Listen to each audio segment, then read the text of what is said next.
Good morning and welcome everybody here to the Lakers Lowdown podcast. I'm Anthony Irwin, Lakers insider for Lakers Daily. And today on the show, we're going to be talking about the Lakers head coaching search, which is now officially underway after the Lakers fired Darvin Ham over the weekend with one of those Friday news dumps that the Lakers seem to really enjoy. So we're going to talk about the initial list that has come out about um, about the guy, the people who, well, I guess they are all guys that the Lakers are at least initially interested in. That list is going to grow and it's going to shrink and it's going to do all kinds of things before the Lakers finally hire their head coach. So we'll talk about that list, some of the trends that I noticed within it, and also some of what the Lakers need to be looking for next, right? And then also, like, I guess, depending on who they hire, right, things that they need to do to supplement what that coach does well, and make up for some of those coaches' shortcomings, because there isn't the perfect head coach available in this coaching search. Even if it's Lou, he has some issues there that the Lakers would have to, I think, make up for. Even if I'd be pretty surprised at this point, given what we know about Lou and about the Clippers and about that situation, that he would actually be available. But for all of the people that the Lakers are at least interested in right now, they all have some complications that they are going to have to help make up for whenever they do hire that head coach and surround that coach with their assistant coaching staff. And then, look, at the tail end of the show, I'm going to go into the iTunes mailbag. I'm going to get into the Twitter mailbag. And then we already have one super comment in here. So I'll answer questions in the form of super comments as well. A quick reminder, please do hit that subscribe button if you guys are watching live right now on YouTube. Chances are, if you're watching live right now at 9 o'clock on a Sunday Pacific time, you're probably already subscribed. But hey, just in case, hit that subscribe button. That stuff really helps the show. Also, please hit that like button if you guys enjoy the content that you guys are currently watching right now, as that helps the show as well. And then if you guys are listening to this in the form of a podcast in the morning, so hit subscribe wherever it is that you get your podcasts, preferably Odyssey. But yeah, we are going to dive into all of this stuff. And I pulled up the article that I wrote that finally dropped on Friday for LakersDaily.com. I'll go into that and offer some extra context from that article as well on Darvin for those who are interested in that. Loaded show. Despite the Lakers being out of the playoffs already, there is a ton to talk about here. So let's dive on in. All right. I'm actually going to start with I just realized after the fact that the last time you guys heard from me was on Friday, and that was before the Clippers were eliminated. And that means, like, I know this is from 2 whole shows ago, but this is now an annual tradition. This is something that I hold near and dear to the heart. This was probably the best content that I have ever created in my entire decade-long career in doing this. Sit back, relax. I have a minute and 45 seconds of just amazingness. Welcome everybody to the Locked On Lakers podcast.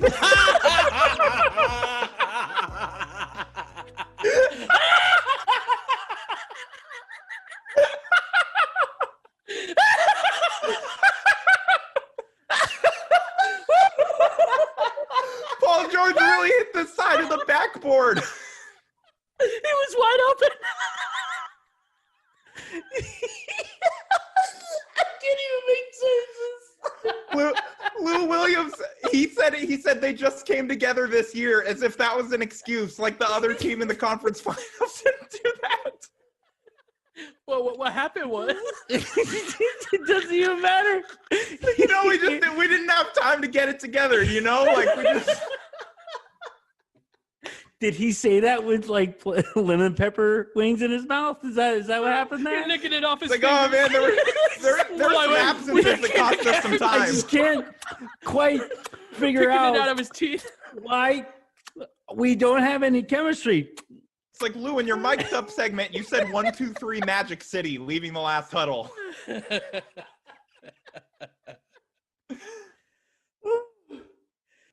All right, we're gonna keep this thing going. Let's take a quick second. And to be clear,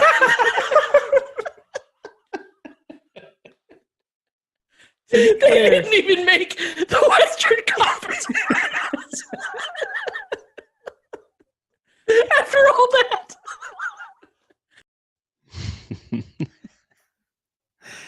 Yeah, I don't think I've ever done anything that was anywhere near as popular as that segment was. That was a lot of fun. That was from way back in the day, heading into the bubble, or while the Lakers were in the bubble, en route to their championship in that 2020 season. And yeah, that was Pete. You guys heard there. I don't think that he was officially a part of the show back. He might have been. We might have enjoyed. Yeah, actually. Yeah, because that was, Pete was, I think Pete was actually co-host back then with me at Locked On Lakers. You also obviously heard Harrison, right? The original co-host at Locked On Lakers. This makes me feel really old. Average dad asking, you used to do Locked On Lakers? Yeah, I was the host of Locked On Lakers for, I want to say like either 5 or 7 years. I forget how long I was actually the host there. We, built it from 0 listeners to, whatever it was when I left. And right there at the very end, I hired Andy and Brian to, help co-host the show there at the end. And then, while I was doing that, I got offered a full-time gig at SB Nation and at Vox to run their Lakers podcast network and also help build out their NBA podcast stuff. And I took that opportunity because it was benefits and I had a kid on the way and all that stuff. So yeah, here we stand. What happened? David asking, what happened with Pete and you? Why did you guys go separate ways?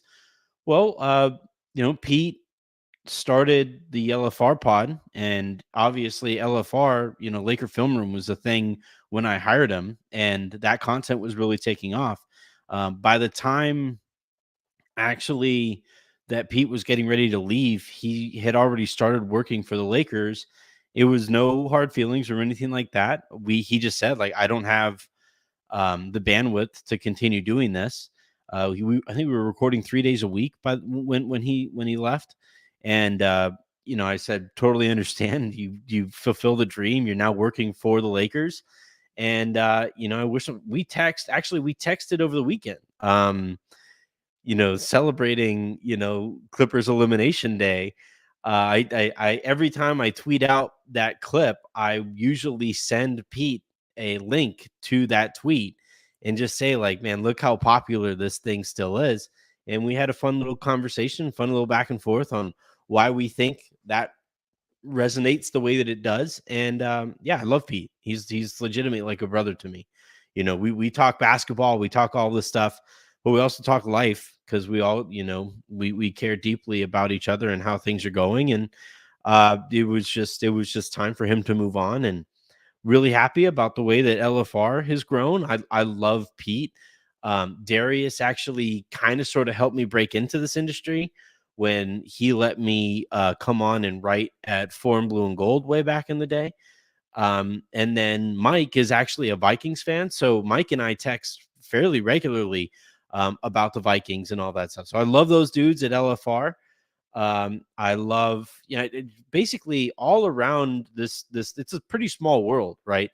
At one point I was doing a show fairly regularly with Trevor. We would do home and home shows. I would do the Lakers Nation pod occasionally, and he would come on and do. I think it was Lakers Outsiders when we were doing that, or not Lakers Outsiders. I was Locked On Lakers when he would come on and do that occasionally, and yeah, like you could go through any number of people who have who do this stuff, cover the Lakers, and I probably have some kind of a relationship with that person, and tend to like. I like just about everybody who does this. I respect just about everybody who does this, and I'd like to hope that they feel the same way. But yeah, Locked On Lakers was my baby. Handing that over to the Kamenetsky brothers was really hard to do. That was a difficult day because I made that difficult choice, and then watching it, continue to grow while they are the hosts of it has been really cool too. I really like and respect the Kamenetsky brothers, and Andy and Brian. I like Andy a little bit more, to be completely honest, but I all of those guys, everybody that I mentioned there, just good people. It's a really cool industry. It's a little cool kind of corner of the internet that we've carved out for ourselves. But enough on that. We got to move on. I just love playing that clip. It is my favorite thing that I ever did. All right, let's go into the article that I wrote for Lakers Daily, which I'm going to go ahead and put it in the comments for those of you who would like to find it or read it. This is the headline of it: exclusive inside the Lakers firing of Darvin Ham, their tumultuous season, and where they go from here. So the most notable things in this, I believe, are the continued support. Remember, heading into the Denver series, I wrote that even a first round exit might not be enough for Darvin Ham to be fired, because Rob Pelinka really believed in him and Jeannie Buss really believed in him. And I frankly think that they still do believe in the guy, even with them firing him. I just think the pressure was too much, both internally and externally. They were there. They heard the chants with Darvin at their last home game there, and then you had, or not their last home game, I think their second to last one, with the one that they lost, and then you had players that were pretty unhappy with the job that Darvin Ham did, especially that returning core from the team that made it all the way to the Western Conference Finals, and I think there were people at the higher levels of the organization who also felt like they needed an upgrade with their head coach. And look, like you go from the Western Conference Finals to the play-in tournament and a first-round exit in which you only won one game, and somebody's going to have to pay for it. Rob Pelinka didn't resign, so Rob isn't going to pay for that. You also have players who are going to be difficult, if not impossible, to move, right? So like the players aren't going to feel it in the same way that the coach always is the easiest position to replace. And that's where the Lakers decided to make a big change going into this upcoming offseason, where they let Darvin Ham go. And I think the thing that that really stuck out to me in the conversations that I had in prepping for that piece that dropped last Friday was how split the organization was on Darvin. And like Aaron said, consensus is kind of a rare thing in basketball or in sports, right? It's all subjective. Some of it's objective, right? But a lot of this is opinion on the job that a coach or that somebody's doing in your organization, and how you define what is good or what is bad varies person by person, and subject by subject. And I think that's where things still sat, even when they made the decision to fire Darvin Ham, that it was a consensus decision, as I know it to be, but it took a little while to get there. And obviously Darvin is now a former Lakers head coach. That was one thing that really stood out. The relationship between the players and Darvin was another thing that, it was just like there was not very much love lost between. I think Darvin liked the players, but I also think he recognized he kind of lost them.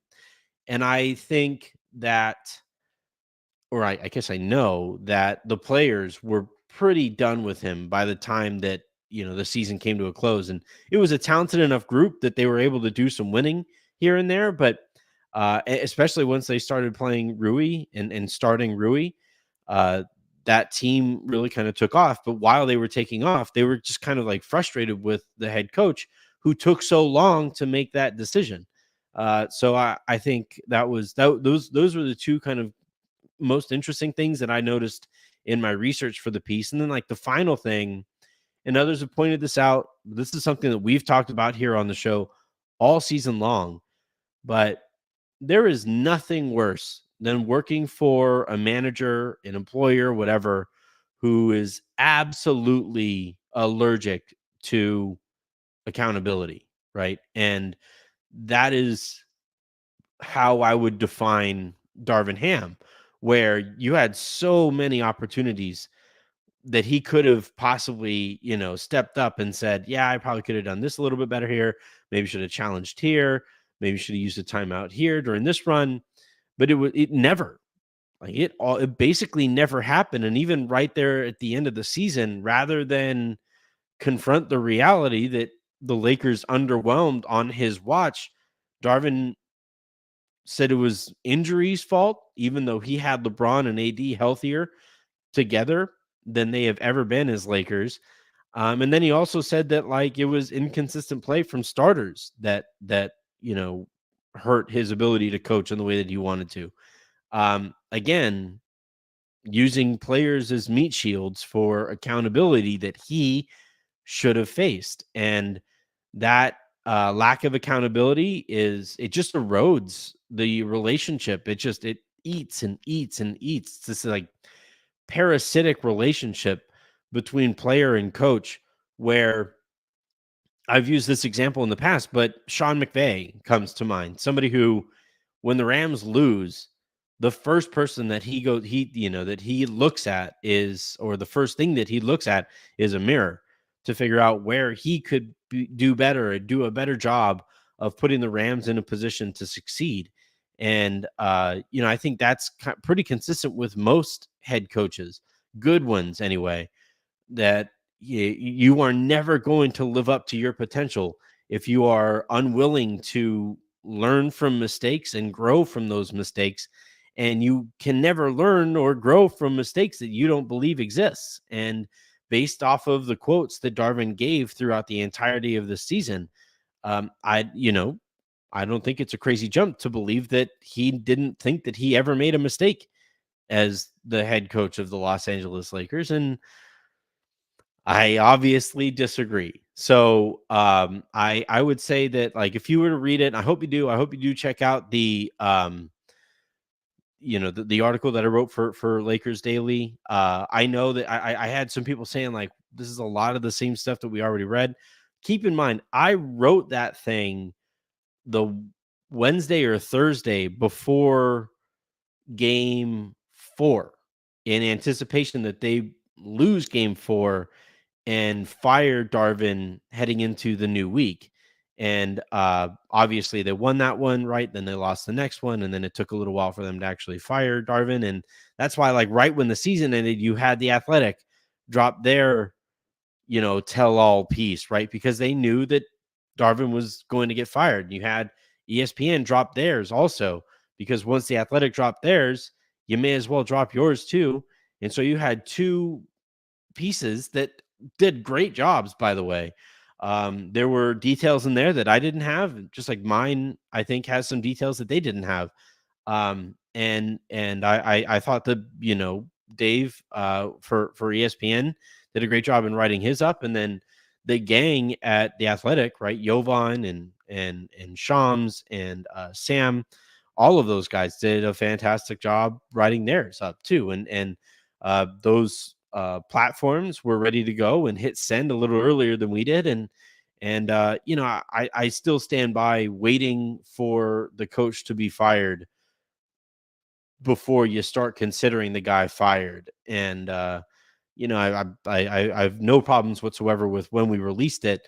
But for those of you who are like, well, this is all regurgitation, it's not regurgitation. I promise you, I wrote it well in advance before I knew any of the stuff that The Athletic and ESPN were going to have in theirs. This information was very readily available all year. And frankly, the Lakers fired the remainder of the assistant coaching staff, which is, pretty normal, right? Because you want your next head coach to be able to hire their coaching staff. I thought maybe Handy would be saved because the Lakers, like the job he does with developing players. And I think obviously he has a big, a big backer in LeBron. But they decided to part ways with Handy too. And, this is complete speculation on my part, but I think that they were kind of wary of that coaching staff, and the amount of leaking that they potentially did. And I think maybe that played a bit of a role here as well. But all in all, Darvin Ham gone, rest of the coaching staff also gone, and we will see which direction that the Lakers are going to go in next, which kind of brings us to the list of candidates that was released right after the firing. So as it stands, the list of candidates are Ty Lue, Jason Kidd, JJ Redick, Mike Budenholzer, Kenny Atkinson, Charles Lee from Boston also came up. I believe David Adelman, his name has also come up in the time since. So you have a at least an initial list that covers a lot of bases, right? You have experienced coaches in Mike Budenholzer and Jason Kidd and Tyronn Lue. You have up and coming assistant coaches, right? Getting ready to step into that responsibility for the first time in Charles Lee and Adelman. And then you have, Kenny Atkinson, which kind of like splits the difference there, where he has the experience as a head coach, just not quite as much as some of the other ones. And then you have somebody like JJ Redick, who is a complete kind of, he doesn't have any experience coaching at all, whether it's assistant coaching in the NBA or let alone head coaching in the NBA. And honestly, like that's what I asked for from the beginning, right? Was turn over as many chairs as you want, like it's look under rugs, look under sofas, see, do whatever you can. I honestly was hoping for a longer list, and I think it'll probably expand here. But again, I look back on the process that the Dodgers went through when they hired Dave Roberts, in that like it was like in the teens, the number, because back then I was running Dodgers Nation and I covered that coaching search. And I wrote so many words about, potential coaching hires. And, that was a hell of a process. And say what you will about Dave Roberts and the playoff success or the lack thereof. But objectively speaking, he has done, I think, a very good job with the Dodgers. He's not a perfect manager, but I think he's done a very good job with the Dodgers. And he's a big part of that identity of the organization, and his ability to work with the front office. Players love him. His coaching staff, I think he does a fantastic job hiring out his coaching staff. And, when you do the proper work to go out and find yourself and to fill an important position, you can do so when you finally do make that final decision.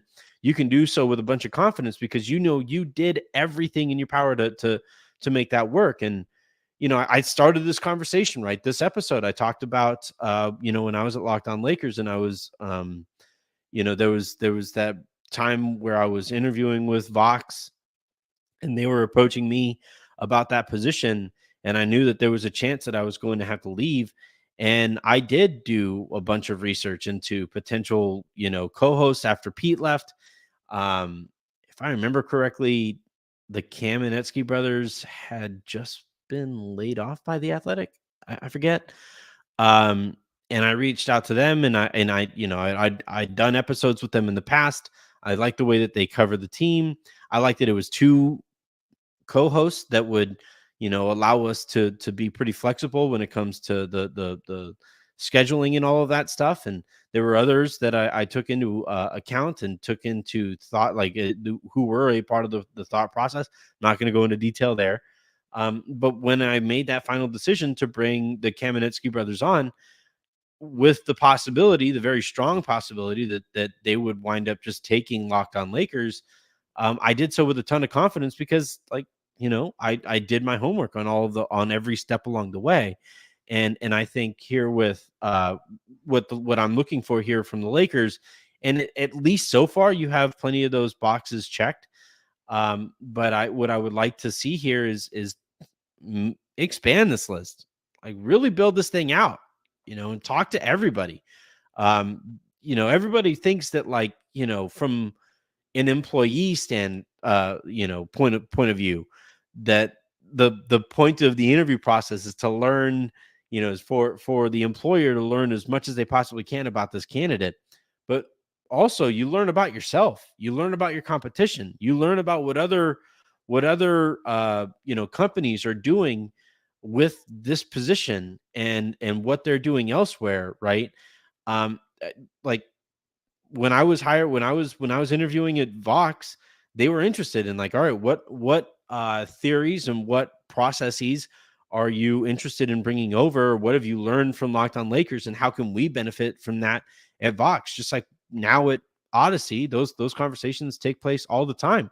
How can we benefit? I've now done this for a decade, and the people that I work with at Odyssey are always asking, hey, how can we benefit from your experience? And those conversations started way back when I was, interviewing to potentially bring my show to Odyssey. So, the Lakers, especially given how insular they are and how insulated they are, I hope that they interview 50 candidates. I don't care. Just learn as much as you could possibly learn about how other teams and other organizations are operating, so that you can add some of those ideas to the way that you are going to operate here moving forward. And at least this initially, given how many boxes are checked from this first list of candidates, I like where this is heading, at least initially so far, with the understanding that this list should grow. Now, in terms of trends that are worth monitoring, right? Jason Kidd, Tyronn Lue, both have experience coaching LeBron. Both have experience with the Lakers organization. I think those are the two candidates that the Lakers, in a perfect world, would be able to bring in. Unfortunately, the Mavericks and the Clippers know that, and they are going to, you got reports even right after the Clippers season ended that they want to extend Ty Lue, and he wants to extend there, and they want to continue that working relationship. Not saying that that isn't the case, but I also think from the Clippers perspective, given that they know the Lakers want Lue, so how can they maybe squeeze a couple assets out of the Lakers if they do intend to hire Lue, right? And that's going to continue. Same goes for the Mavericks, who are happier with Kidd than I think the Clippers are with Lue, seeing as Kidd just beat Lue in route to the second round of the playoffs. So I for both of those candidates, I think that those would be Lue more so than Kidd. I think Lue is a better coach than Kidd. Kidd just had both of his stars available, and Lue didn't. Also, Kidd's stars are just better than I think Lue's at this stage of their careers. Luka is better than both Kawhi and Paul George, and Kyrie is better than a hobbled Kawhi, and And then Paul George kind of clams up in the playoffs every year. So I picked the Mavericks in that series going into it, and was proven correct. But yeah, if the Lakers had their choice, I think they would, they would bring Lou in. I unfortunately don't think that is going to be an option, because the Clippers know that, and they are not going to lose a good coach and watch that good coach go and make their direct competition within their own division, within their own city. They aren't going to sit back and let him just go and coach the Lakers without demanding the Lakers pay up for Lou. And, for the Lakers, do you want to use assets? Do you want to use draft picks to go out and trade for Lou? Given how few assets that the Lakers are working with, that part, at least as it stands right now, I've been told that is kind of unlikely that the Lakers would trade stuff for Tyronn Lue. Let alone, like, I saw Kurt Helin of Basketball Talk, write that the Clippers would ask for 2 first-round picks for Tyronn Lue. The Lakers would never even consider that. Never. Like, that is not something that the Lakers would ever think about doing. So from there, you look at other candidates who I think LeBron would respect, and that brings us to JJ Redick. Look, hiring a first-time head coach with 0 coaching experience in the NBA and 0 relationships across the league, I can understand why Lakers fans would be iffy on that proposal. I am too. However, I think in hiring Darvin Ham and even in hiring Frank Vogel, that was twice that the Lakers basically saw what LeBron preferred and said, we'll do this other thing. And, because when they hired Frank Vogel, LeBron wanted Lou. When they hired Darvin Ham, LeBron wanted Handy. And I think for both of those coaches, it put basically a ticking, clock on the amount of time and the amount of patience that those coaches were going to get from LeBron. And, if you don't have full buy-in from your superstar, you're screwed, right? And I think Vogel had full buy-in from LeBron that first year. But I think LeBron lost that faith in him relatively quickly in the years after that. And I don't think Darvin ever had full buy-in with LeBron. Certainly not in this second season. Once it became clear that he was not going to rely on the core from last year's team, LeBron checked out very, very quickly, and only got worse over the course of the year. And, for evidence on that, you could find any number of videos and any number of screen grabs of LeBron just kind of rolling his eyes when Darvin was trying to coach him. So the thing with JJ Redick, we know that he hosts the podcast with LeBron. We know that LeBron, values his basketball insight. And, if you do hire a Redick, you do have to go out and get a bunch of, I think, a lot of former head coaching experience there, so that JJ can understand how basketball players kind of operate and how they work with their head coaches. But I think as it stands right now, would I make Redick the likeliest coach that gets hired? Maybe. Barely, I would say. Because the other candidates, I know they like Kenny Atkinson. LeBron's pretty apathetic towards Atkinson.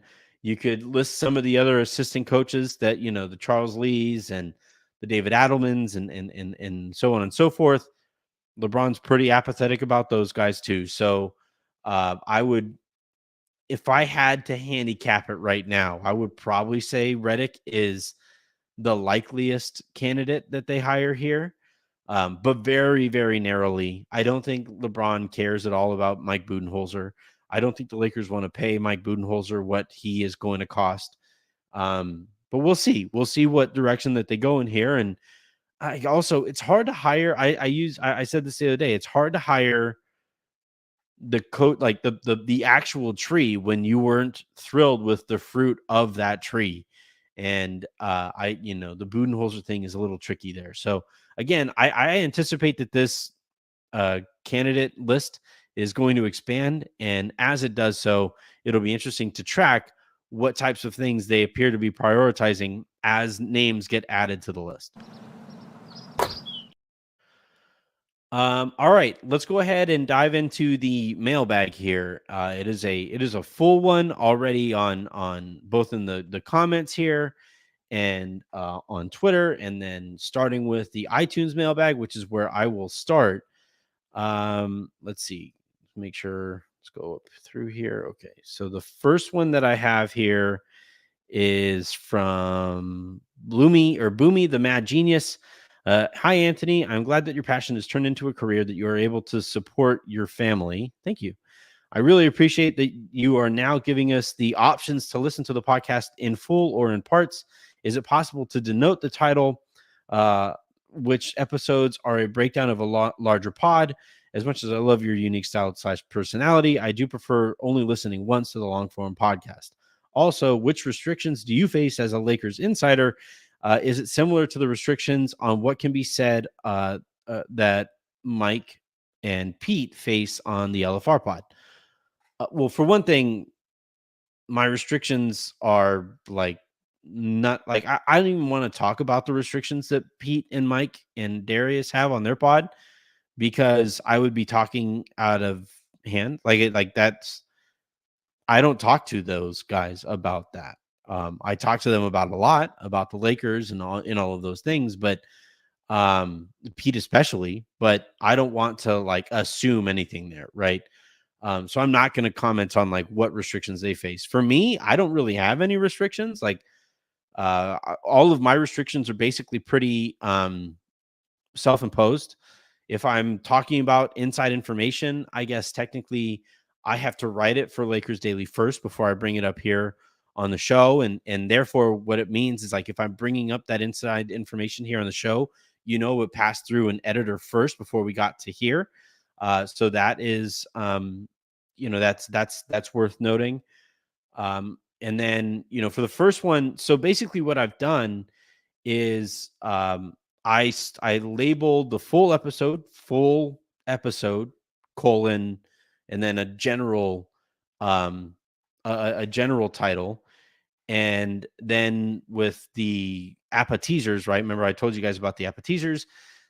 Those ones are labeled more specifically with appetizer at the beginning of them, which you can see in the original pod, not the clean pod name, but the original pod name. And then also, just kind of generally speaking, if you see an episode that is an hour long, that's the full episode. If you see an episode that is 20-30 minutes long or whatever, that is the segmented episode. And look, this is yet another aspect of the show that we are building as that as this plane is reaching its destination or whatever. But I would that's how I would start it now. And I guess I could technically add, I could basically stop removing appetizer and full episode from the clean title, and maybe that's the direction that we go in here as well. But as it stands right now, I feel like we're doing a pretty good job of compromising with everybody who prefers one way or the other. All right, let's go from Kev 1205. I've been following your podcast since 2020, and I love your podcast. I think it's awesome how honest you are and share your emotions through your words. The sarcastic Harrison, Raj, and Aaron are all have different takes, and I think it's great getting different perspectives. Keep it going. I appreciate that. No question there, but I greatly appreciate that feedback. Let's dive into the starred comments here, and as usual, I'm just going to play this one time because this clip means something to me as well. Justin Tyndall writes, did Pelinka get the GM job because Genie could get him on the cheap compared to other potential candidates? since this front office thought Ham was a couldn't miss hire, no faith they'll get it right. I'm guessing this time. So I believe Pelinka is one of the more expensive executives in the league. He was making a shit ton of money as an agent. So the Lakers had to offer him enough money to be able to like comfortably divest from his business interests before. So you have that. Also, technically speaking, Rob is both vice president of basketball operations and GM, which means, he is going to get paid, I would imagine, for both. And that is part of why he's one of the more expensive GMs. The problem there, though, is that like he might be more expensive than most of his peers, but the Lakers are still technically investing less in their front office than just about every other team in the league, which is not great. I wish they would beef out their front office, and it's something that I think might happen this upcoming offseason. But I don't think it could possibly happen fast enough. Rye Guy asks, JJ head coach, Stotts, Rondo, Atkinson, KG would be the dream coaching scenario. I think JJ has a ton of potential. Kerr and Pat Riley, best versions comps. Yeah, I think so the thing with being a head coach in the NBA, and I think it's the same like for managers in baseball and head coaches in football, managers or whatever in soccer. When you're the head coach, you are more CEO than coach. There is so much else that you are working with and so many people that you're working with that you wind up delegating a ton. And I think in that regard, you can supplement JJ with enough coaching experience that, operating as that CEO, just like Kerr has, you can, and Kerr has had dynamite staffs basically the entire time he's been there too. So, hopefully that's how that would go if the Lakers hired JJ. Not saying they definitely will. I would just say feels the likeliest right now. And then, the other people listed here, Stotts, is interesting. I know that the former Thunder coach who was just in Portland had his contract not renewed. Scott Brooks is that coach's name. And I think he would be an interesting candidate for the Lakers to bring in if they do hire a first-time head coach. Rondo, again, has that stuff off of the court that I think would stop the Lakers from seriously considering him. I don't think it's a coincidence that his name has not come up to this point. Might come up soon, but I like the fact that he is not in that initial list of candidates, I think says something. Atkinson obviously is somebody that they're interviewing for the head job as it is, but could make him an assistant coach if they like whoever it is, right? Whether it's Adelman, Atkinson, any of these, Lee, right? If they offer the opportunity to move up the bench and pay them well enough, you could get one of those really intriguing assistant coach candidates. We'll see what that would look like. I really like throwing KG in here at the end. Like you need a voice there who LeBron is really going to, respect and listen to. And KG is that guy. Like, he is like just absolutely adored throughout the league. And when he talks, people shut up and players shut up, stars shut up. And I think bringing him in and holding LeBron and holding AD accountable, and then letting that trickle down throughout the rest of the roster, I love that idea. And I think the Lakers should bring somebody in like that. I don't think it'll be Rondo because of the stuff that I talked about, but KG would be a fun one. Matthew writes, I have a dark horse for you. Coach K. Oh, LeBron. Okay. LeBron loves him. Just not sure Genie would spend the money it would take for him. What say you? Coach K's retired. I think once a coach retires, it is really hard for them to kind of like turn those, like ignite those fuse boxes all over again. We saw it with Doc, where he was away from the game, he was doing the ESPN thing, and he told you every step along the way that I don't want to be here. They just offered me too much money. Same goes for Monty Williams, and both of those situations did not play out very well. And now, obviously, like with Doc, you had some injuries and stuff that went on, and Detroit is Detroit. That organization's broken anyway. But I think with Coach K, he's been away from the game long enough now that I think he's just away from the game for good. But it's a fun. Yeah, he was always somebody that the Lakers considered, especially when they had Kobe, because had Kobe gone to college, he said he would have gone to Duke, which hurts my soul. Like being a North Carolina fan, when Kobe said that, it cut me right there. All right. Gurman Rather writes, chance the Lakers go back to their bread and butter, two big lineups with 80 at the 4 next season. It depends on the big that they're able to bring in, right? Like we just watched the Orlando Magic lose to the Cleveland Cavaliers in Game 7 earlier today, right, being Sunday. If they were able to get a Jonathan Isaac or a Wendell Carter Jr., right, you could probably start AD at the 4 next to those guys. Problem is Orlando doesn't have any interest apparently in moving those guys, and the Lakers don't have the right kind of player that Orlando would move those guys for. So it just kind of depends on like what the free agent market looks like and what the trade market looks like and what the options that the Lakers could possibly have there. But one thing is for sure, like the Lakers really found lightning in a bottle with Dwight, where he was so much better than a veteran minimum contract that I think they've convinced themselves that all they need to keep on spending on backup bigs is veteran minimum money.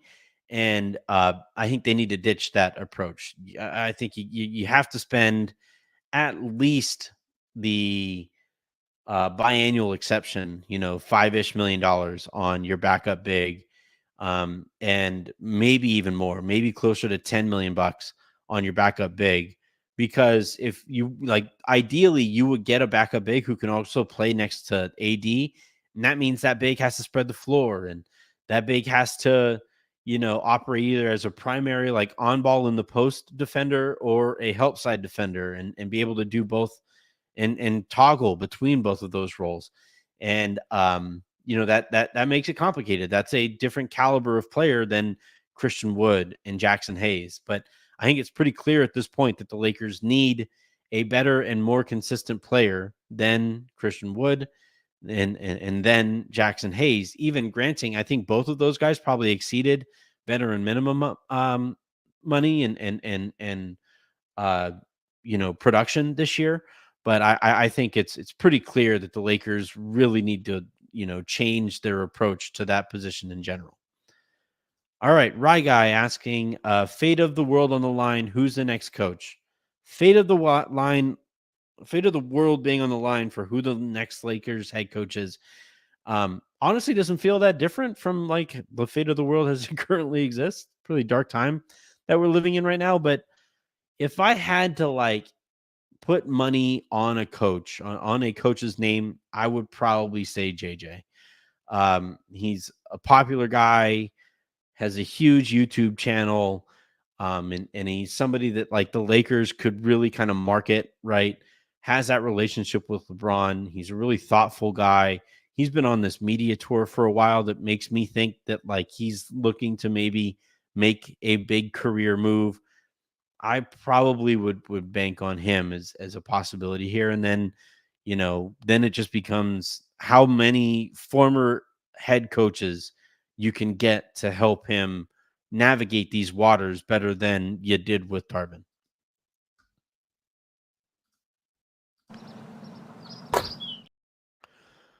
All right. I'm going to quickly go through the comments here and see if I find any interesting one. Hooper's ex. I think Becky should be near the top of the list. She spent years as an assistant coach on Pop staff to the WNBA head coach of Vegas and won 2 consecutive championships. I'd be fine with it. Again, interview everybody because she's had success everywhere she's been, including obviously with the Aces right now. Let's see. Yeah, you have Pale Fox saying Kid and Lou are not going anywhere. I would probably agree with that. Again, because those organizations know that the Lakers want both of those guys. But I think I'm going to go ahead and end this one here. This is going to be a 2-episode one. So you're going to get the first episode that drops is going to be the full episode. And then from there on your pod feed, you're going to see part 1 at the top and part 2. And then the full long episode is going to be the 3rd episode that you see on your feed in the morning. And again, we'll keep on tweaking this process as we have to. A ton of you guys listening and watching right now, please do hit that subscribe button. Please hit that like button. Let's keep this thing building and growing here. As we approach like the off season proper, we have some fun stuff that I am working on here for the channel to get it ready. I saw somebody ask earlier if Pelinka was going to talk. I have not seen any kind of announcement for a press conference, so maybe he's just not going to talk until they hire their next head coach, which I believe he did with Darvin. I think he did that with Vogel too. And that led to like really awkward questions where Vogel had to answer for the mistakes that Pelinka was making. Apparently they didn't learn their lesson, and we are going to get that kind of a situation all over again. But hey, we'll cover it as that comes to be. So until next time you guys hear from me, I'm Anthony Irwin saying have a great rest of your day. Make somebody else's, and I will talk to you. Oh, wait, the Kendrick thing. Raj, you guys losing. Raj is a big Drake guy. Drake is losing. The way that I know Drake is losing, I've listened to all the songs. I prefer Euphoria. I think that's the best song that's been released so far. But the reason you know that Drake is losing, on top of like the actual allegations and his lack of a rebuttal to them, Drake fans are saying it's close. Kendrick fans are saying this is an ass kicking. And that divergence, that juxtaposition usually indicates one rapper is losing in the beef and one rapper is handling their business. And I think right now Kendrick is handling his business. But anyway, that's the extent of my rapping thoughts. Hello, fellow young people. So until the next time you guys hear from me, though, I'm Anthony Irwin saying have a great rest of your day. Make somebody else's, and I will talk to you mañana.